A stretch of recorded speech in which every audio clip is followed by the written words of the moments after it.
और इस मूवी के मेकर्स हमें चीज़ नहीं समझा पाए हैं कि अगर कोई ये मानने को तैयार नहीं है कि अलीशा नाम की लड़की कभी कोई एग्जिस्ट करती भी थी या नहीं थी, तो रोनी को उसकी ग्रेव किसने दिखाई? 7 महीने से तो वो कोमा में था ना, तो कौन था जो उसको हाथ पकड़ के ले गया था अलीशा की कब्र तक, जहां पर जाकर के वो बैठ के रोता रहता है।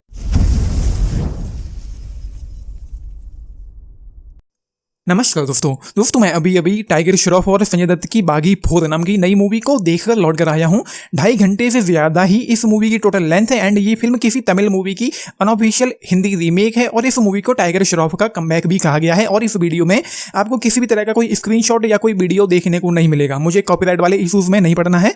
एंड ये मूवी भाई मैं प्लॉट बताता हूँ एंड अपने शब्दों में तो मैं क्या ही कहूँ, विकिपीडिया पर जो लिखा हुआ है वो पहले पढ़ के बताता हूँ, बाकी बातों पर बाद में आते हैं। यहाँ पर यूँ लिखा है, अपने सबसे बुरे दौर में रोनी एक जानलेवा रेल दुर्घटना से बच जाता है जिसे वह कभी जीना नहीं चाहता था। दुख और अपराध बोध से ग्रस्त वह आत्मविनाश की ओर बढ़ता है और उस महिला की यादों से घिरा रहता है जिसे वह प्यार करता था और शायद खो चुका था। जैसे जैसे उसका दिमाग टूटने लगता है, वास्तविकताएं बदलने लगती हैं और उसके सबसे करीबी लोग सवाल करने लगते हैं कि सच क्या है। अब अपने शब्दों में बताने की कोशिश करता हूँ कि कुछ चीजें यूं होती हैं कि मूवी शुरू होते ही ओपनिंग सीन में ही रोनी एक कार में होता है एंड उस कार को एक ट्रक टक्कर मारता है एंड वो कार अगले सीन में हमको देखने को मिलती है किसी रेलवे ट्रैक पर उल्टी पड़ी हुई, जिसमें रोनी था। एंड उसके बाद वो कोमा में चला जाता है, 7 महीने बाद होश में आता है एंड उसको हेलुसिनेशंस होने लगते हैं एंड पुरानी चीजें जो हैं वो भूल चुका है। एंड हमको ये देखने को मिलता है कि वो किसी लड़की अलीशा को ढूंढ रहा है, उसकी यादों से परेशान है जो कि मर चुकी है एंड वो उसको दिखाई देती है हेलुसिनेशन के माध्यम से। एंड बस वो उसी को ढूंढता रहता है एंड कोई भी ये मानने को तैयार नहीं है कि अलीशा नाम की कोई लड़की कभी एग्जिस्ट करती भी थी या नहीं थी। एंड उसके बाद में मतलब क्या ही बताऊं, मेरे पास कुछ भी नहीं है कहने के लिए। आगे चल करके जो भी चीजें होती हैं आप लोग देख लेना। हालांकि फिल्म में आगे चल करके जब वो एक्सीडेंट होता है तो वहां पर एक रेलवे ट्रैक हमको दिखाई पड़ता है। मूवी का जो स्क्रीन प्ले है वो कोई खास उतना तगड़ा नहीं है, उतना टाइट नहीं है। मूवी पेसिंग वाइज काफी कमजोर सी लगती है, स्लो पेसिंग लगती है एंड बहुत ज्यादा एंगेजिंग भी नहीं लगती है। मूवी इंटरवल होने तक बस चलती रहती है एंड इंटरवल में जाकर के ही क्लियर हो पाता है कि वो लड़की सच में एग्जिस्ट करती भी है या नहीं करती है या उसका हेलुसिनेशन था। और ये क्या ड्रामा चल रहा है कि टाइगर श्रॉफ हमेशा ही अपने गले पर जोर दे के भारी आवाजें निकालने की कोशिश कर रहा है, जबकि मुझे लगता है कि भाई को एक्टिंग करने के लिए पैसे दिए गए होंगे, ना कि भारी आवाजें निकालने के लिए। हालांकि भाई को इन दोनों में से कुछ भी करने को नहीं आ रहा है। एक्चुअली क्या है कि टाइगर श्रॉफ जब जब स्क्रीन पर दिखता है तो मूवी देखने का मन नहीं करता कि हम इस मूवी को आगे कंटिन्यू करें। फिल्म में आगे चलकर जब टाइगर श्रॉफ से हट करके मूवी संजू बाबा पर फोकस करने लगती है तो उस टाइम थोड़ी बहुत एंगेजिंग लगती है। और संजू बाबा फिल्म में गुंडे बने हैं और उस गुंडे को बिल्कुल भी डेवलप नहीं किया गया, उसके बारे में कुछ भी पता नहीं चलता, बस उनकी लव स्टोरी पर फोकस किया गया एंड अगेन उसको भी बिल्कुल भी डेवलप नहीं किया गया। आधी उम्र की लड़की से संजू बाबा का इश्क चल रहा है और टाइगर श्रॉफ भाई ये आदमी दूर से दिख रहा होता है कि इसने कोई सस्ती वाली बिग पहनी हुई है। और इस मूवी के मेकर्स हमें एक चीज नहीं समझा पाए हैं कि अगर कोई ये मानने को तैयार नहीं है कि अलीशा नाम की लड़की कभी कोई एग्जिस्ट करती भी थी या नहीं थी, तो रोनी को उसकी ग्रेव किसने दिखाई? 7 महीने से तो वो कोमा में था ना, तो कौन था जो उसको हाथ पकड़ के ले गया था अलीशा की कब्र तक, जहां पर जाकर के वो बैठ के रोता रहता है?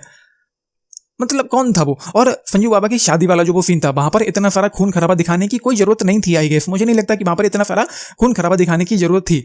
शायद ये चमन चूतिए समझते होंगे कि एक्सट्रीम वायलेंस की वजह से एनिमल मूवी चल गई थी तो हमारी बागी 4 भी चल जाएगी।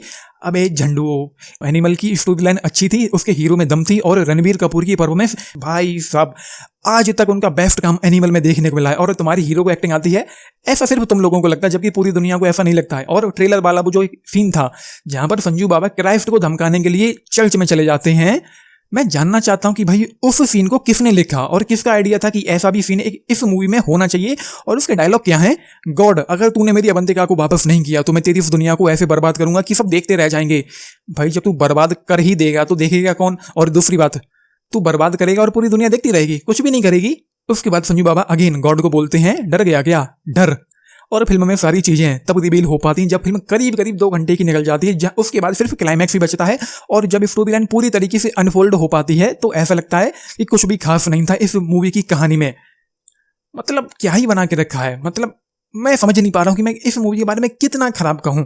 ना तो प्लॉट कुछ खास अच्छा है शुरुआत में, मतलब 2 घंटे तक मूवी बस डेवलप ही होती रहती है, ऐसा ही फील होता रहता है। हालांकि इंटरवल से पहले वाला जो वो सीन था जब उस घर में जो वो फाइट वाइट होती है, इतने सारे गुंडे आ जाते हैं, पहले तो लगता है कि हेलुसिनेशन ही है, लेकिन जब पता चलता है कि वो सब रियल था तो वो जो फाइट वाइट थी, जो एक्शन था वो अच्छा लगता है। मूवी में जो एक्शन देखने को मिलता है वो थोड़ा बहुत सही कह सकते हैं, जिनमें से इंटरवल से पहले वाला सीन मुझे अच्छा लगा है एंड उसके बाद संजू बाबा के साथ जो थोड़ा बहुत सीन था वो अच्छा लगता है। एंड उसके अलावा एक्शन के नाम पर भी कुछ भी खास नहीं है, पेसिंग वाइज ठंडी है, बोरिंग सी लगती है, कोई बिल्कुल भी कोई खास एक्साइटमेंट इस मूवी में हमको देखने को नहीं मिलती है कहीं पर भी। और टाइगर श्रॉफ दुनिया को मालूम है कि भाई कितनी कमाल की एक्टिंग करता है, वो तो इंडिया में ऑस्कर है नहीं, वरना इंडिया वाले खुद ही अपने India make Oscar tiger Shroff को पता नहीं कितनी बार दे चुके होते।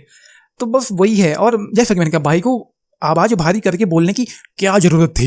किसने कहा था कि भारी आवाज करके बात करो, उससे क्या ही फर्क पड़ जाएगा। तो ये सारी चीजें इस मूवी में है। गाने ओके ओके टाइप के लगते हैं, बीजीएम सुनने में अच्छा सा लगता है। तो बस यही है, बाकी तो भाई कुछ भी यहाँ पर खास मुझे देखने को मिला नहीं है इस मूवी में। मतलब 2 घंटे तक तो ये मूवी बस चलती रहती है, कुछ भी खास लगता नहीं है यहाँ पर देखने के लिए। और एंड में क्या बचता है, बस वही संजू बाबा और टाइगर के बीच में एक फाइट। और सौरभ सचदेवा का जो किरदार है वो यहाँ पर बिल्कुल सिमिलर है जैसा उनका किरदार एनिमल मूवी में था। बस ये एल्गोरिथम 2.5 स्टार आउट ऑफ 5 इस मूवी के लिए। 10 में से अगर आप लोग पूछें एल्गोरिथम 5 स्टार्स मुझे लगता है कि छोड़ देनी चाहिए। टाइगर श्रॉफ की जावड़ वाले फैन है तो मे भी देख सकते हैं, वरना तो मुझे यहाँ पर कुछ भी खास देखने को नहीं मिला, कुछ भी सॉलिड देखने को नहीं मिला, कुछ भी बहुत अच्छा देखने को नहीं मिला है। एंड किरदारों में बहुत ज्यादा काम नहीं किया गया है, किरदारों पर उनमें बहुत ज्यादा डेप्थ देखने को नहीं मिलती है। तो ये है मूवी, आप लोगों ने देखी है, देख रहे हैं, अपने टेक्स्ट जरूर लिख के बताना। बाकी लाइक शेयर सब्सक्राइब भी करना चैनल को, वीडियो को। And this is Nitesh, thank you.